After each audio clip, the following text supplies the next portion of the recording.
Untermaier. Merci Madame la Présidente, merci Monsieur le Ministre pour ces propos et puis cette annonce de ce livre blanc et de cette loi de programmation.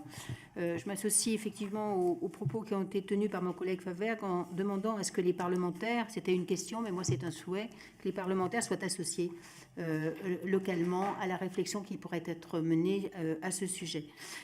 Sur la question des effectifs, pour avoir visité plusieurs commissariats et gendarmeries, c'est vrai que les ressources humaines sont désormais stables.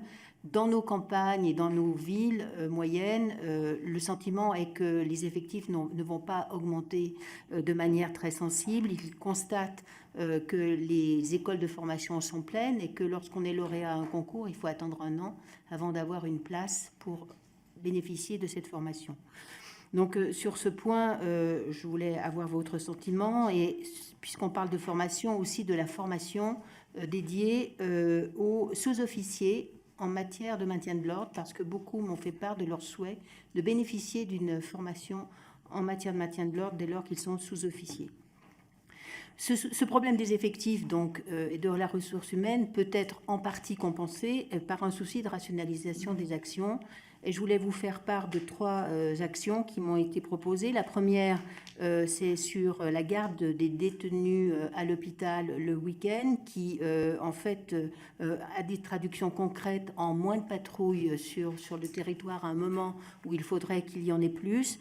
Alors, ce n'est sans doute pas aux surveillants d'avoir cette charge, mais sans doute au centre pénitentiaire de bénéficier en fait d'un centre médical leur permettant eh bien, cette hospitalisation plutôt, disons, en centre pénitentiaire.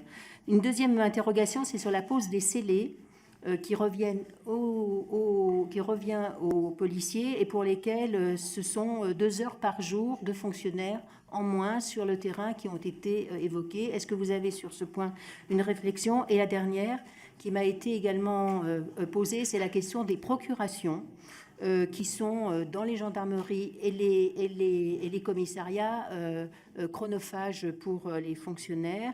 Ce sont 3 à 4 000 procurations pour une ville de 40 000 habitants.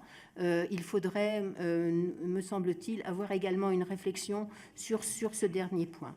Enfin, sur la police de sécurité du quotidien, il apparaît bien qu'il s'agit d'une sectorisation du territoire, en tout cas de ce que j'ai pu voir, à effectif constant, avec un partenariat développé sur chacun des secteurs et des référents. Et je n'ai rien à redire, moi, concernant cette méthode de travail. Moi, je l'ai toujours considérée comme importante, mais les moyens sont constants, d'où l'importance, me semble-t-il, de faire en sorte que les actions administratives soient le plus possible supprimées. Et dernier point, c'est sur la violence faite aux femmes. Bon, j'ai apprécié les propos que vous avez tenus à ce sujet.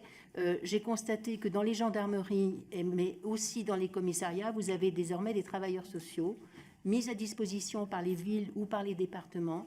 Et il me semble que c'est une politique que nous devons développer parce que nous ne pouvons pas tout attendre des officiers de police ou de gendarmerie, mais bien aussi de ce travail connexe de sociaux menés par des assistants mis à disposition.